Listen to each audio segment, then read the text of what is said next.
Lanet olsun, bu da ne? Affedersin. Döndüren matematik projektör ışığımı getirdim. Onu dekorasyon kutuna... Bu videoda sizlerle birlikte Rick and Morty'nin 8. sezonunun 2. bölümü olan Walker 2 adlı bölümü detaylı bir şekilde inceleyeceğiz. Bu bölümde Rick ve Space Pet'in zorlu macerasını, aile içi dinamiklerini ve bölümdeki önemli göndermeleri ele alacağız. Ayrıca bölüm içinde yapılan birçok popüler kültür göndermesini de detaylı bir şekilde inceleyeceğiz. Ancak videomuza geçmeden önce like atmayı, kanalımıza abone olmayı ve bildirimler butonuna basmayı unutmayalım. Ayrıca bana ve kanalıma destek olmak adına videolarımıza hype puanı gönderebilirsiniz. Evet, eğer hazırsanız hemen videomuza geçelim.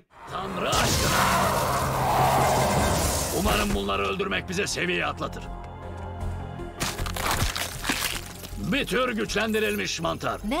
Maske takmalı mıyız? Hayır, sorun yok. Böcekler için tehlikeli. Bunlar memelileri etkilemez. İsterseniz ilk olarak tıpkı bir önceki videomuzda olduğu gibi bölümün hızlı bir özetini yapayım. Bu arada eğer bu sezonun ilk bölüm incelemesini izlemediyseniz kartlar kısmından da o videoya ulaşabilirsiniz. Bu bölüme gelecek olursak bölüm Space Pet'in acil bir durumda babası Rick'i aramasıyla başlıyor. Space Pet, Gromlofitlerin kraliçesini öldürmek için düzenlenen bir suikast görevinde beklenmedik bir durumla karşılaşıyor. Kraliçeyi öldürmek için gittiğinde onun zaten ölmüş olduğunu fark ediyor ve bu durum onu tuzağa düşürüyor. Kaçış yolu bulamayan Space Pet son çare olarak Rick'ten yardım istiyor. Rick başlangıçta tereddüt etse de kızının çağrısına kayıtsız kalamıyor ve ona yardım etmek için yola çıkıyor. Rick, Space Pet'in bulunduğu bölgeye vardığında ikili kendilerini Gromlofitlerin ve diğer düşman güçlerle çevrili bir savaş alanında buluyorlar. Birlikte üstün teknolojiye sahip silahlar ve araçlar kullanarak düşmanlarla mücadele ediyorlar. Bu süreçte Rick ve Space Pet arasındaki gerginlik de su yüzüne çıkıyor. Geçmişte yaşanan kırgınlıklar ve anlaşmazlıklar savaşın kaosu içinde yeniden alevleniyor. Özellikle Rick'in Space Pet'in yaşam tarzına ve seçimlerine yönelik eleştiri aralarındaki tansiyonu daha da arttırıyor. Aynı zamanda bölümün ortalarına doğru Rick'in eski dostu Kuş İnsan ve onun kızı Kuş Kız da bölüm içinde yer alıyor. Kuş İnsan Rick'e destek olmak için gelirken Kuş Kız da Space Pet'le etkileşime giriyor.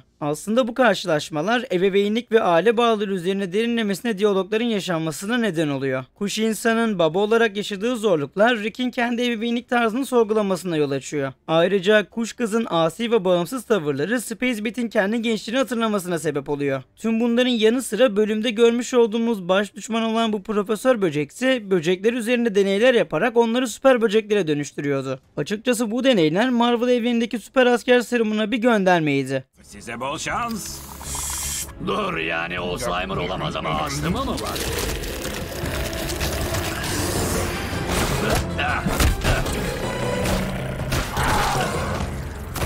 Hatırlarsanız Marvel'da yer alan Doktor Abraham Erskine tarafından geliştirilen serum Steve Rogers'ı Kaptan Amerika'ya dönüştürmüştü. İşte bu bölüm içinde görmüş olduğumuz Profesör Böcek'in deneyleri de benzer şekilde sıradan böcekleri olağanüstü güçlü varlıklara dönüştürmeyi amaçlamıştı. Neyse ki bölümün sonunda yoğun bir mücadelenin ardından Rick ve Space Pet düşmanlarını alt etmeyi başardılar. Ancak bu fiziksel bir zaferin ötesindeydi. Asıl önemli olan duygusal yüzleşmeydi. Rick kızına karşı olan duygularını ifade etmekte zorlanırken Space Pet de babasına olan kırgınlığını dile getirmişti. Açıkçası bu bölümde yer alan samimi anlar ikilinin ilişkisini bir adım ileriye taşıdı ve aralarındaki bağı güçlendirdi. Ayrıca Rick'in Space Pet'e duyduğu gurur ve hayranlık da bu yüzleşme arasında ortaya çıktı. Tüm bunlar bir yana yeni sezonun 2 bölümü boyunca onca şey olmasına rağmen ilginç bir detay da şu ki Walker ilk bölümüyle birlikte 8. sezonun 2. bölümünde de Jerry'nin de hala görünmüyor olması cidden çok tuhaf bir hal almaya başladı. Genellikle dizinin duygusal denge unsurlarından biri olan Jerry'nin üst üste 2 bölüm boyunca tamamen ortadan kaybolması cidden dikkat çekiciydi. Elbette Jerry'nin yokluğu Rick ve Space Pet'in ilişkisine daha fazla odaklanılmasına olanak tanımış olabilir. Ancak bu durum izleyicilerde acaba Jerry'e ne oldu ya da bu sezon onunla ilgili daha büyük bir şey mi planlanıyor gibi soruları da gündeme getiriyor. Rick and Morty gibi detaylara önem veren bir dizide böyle bir eksiklik genellikle bilinçli bir tercihtir. Belki de Jerry'nin geçici kayboluşu ileride büyük bir sürprizin habercisi olabilir. Bölümü genel olarak özetlediğimize göre isterseniz şimdi bölüm içindeki tüm göndermeler ve referanslardan bahsederim. Mesela bölüm içinde yer alan en çarpıcı ve göze batan gönderme elbette bölümün adıydı. Bölümün adı olan Walker ilk bölümü aslında 2008 yapımı ve Tom Cruise'un başrolünde oynadığı Walker filmine bir göndermedir. Film 2. Dünya Savaşı sırasında Adolf Hitler'e karşı düzenlenen başarısız bir suikast girişimini konu alıyordu. Bu bağlamda bölüm içinde Space Pet'in de Gromlofit kraliçesine karşı düzenlediği operasyon filmdeki suikast planına benzerlik gösteriyordu.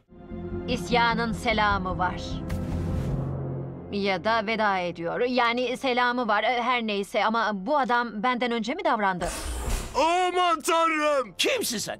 Diğer çarpıcı gönderme ise elbette Marvel'da yer alan süper asker serumlarıydı. Az önce de söylediğim gibi bölümde yer alan Profesör Böcek'le kaplı bir karakterin böcekler üzerinde deney yaparak onları süper böceklere dönüştürdüğünü görmüştük. Bu durum tıpkı Marvel evrenindeki süper asker serumuna bir göndermeydi. Marvel'da Doktor Abram Erskine tarafından geliştirilen serum Steve Rogers'ı Kaptan Amerika'ya dönüştürmüştü. Bölüm içinde bu karakter de böcekler üzerine deneyler yaparak onları fazlasıyla güçlü hale getirmişti. Sen de beni tanımıyorsun. Farklı boyuttaki böcekleri de. Ultron Flomite'lar saldırın! İşte geleceğin Grom Flomite'ları. Çok yakında tekrar hükmedeceğiz. Baksana. Aynı zamanda bu bölüm içinde Star Wars serisine de büyük bir gönderme vardı. Bölümdeki uzay savaşları ve isyan temaları Star Wars evrenine doğrudan bir gönderme içeriyordu. Özellikle de bölüm içinde tıpkı Star Wars'a benzer bir diriliş koalisyonunun olması ve Space Bat'in bir direniş hareketine katılması tıpkı Star Wars serisindeki Prenses Diana'nın isyanına liderlik etmesini andırıyordu. Çocuğun sana benziyor olması gerçekten de çok üzücü. Ha, bu garip bir teşekkür ve özür dilemeydi. Baba. Niçin teşekkür ederim? Başarısız bir suikast için mi? Hop, ben başarısız olmadım. Benden önce biri yapmış. Evet, kraliçenin doğum günü için alarm vermemişlerdi. Bundan emin misin? Aynı zamanda bölüm içinde yer alan en çarpıcı göndermelerden biri ise elbette Galaktik Federasyon'dur. Bölümde gördüğümüz Gromlofimikler ve Galaktik Federasyon'un varlığı önceki sezonlardaki olaylara referans yaparak serinin sürekliliğini vurgulamıştı. Rick'in bu gruplarla olan geçmişi bölümdeki çatışmalara derinlik katıyordu. Evet dostlarım, Rick and Morty'nin 8. sezon 2. bölümünde yaşanan tüm olaylar ve göndermeler bunlardan ibaretti. Bana kalırsa bölüm son derece hareketli ve güzeldi. Ama elbette belli başlı eksikleri de vardı. Ancak bölüm boyunca Rick ve Space Bat'in etkileşimi gerçekten etkileyiciydi. Peki sizler 2. bölümü izlediniz mi? İzlediyseniz bu bölümden keyif aldınız mı? Yorumlarda belirtmeyi unutmayın. Ayrıca bu tarz videoların devamı için videomuza like atmayı, kanalımıza abone olmayı ve bildirimler butonuna da basmayı unutmayalım. Ayrıca bana ve kanalıma destek olmak adına videolarımıza da hype puanı göndermeyi unutmayalım. O zaman bir başka videoda görüşmek üzere. Kendinize çok iyi bakın. Hoşça kalın.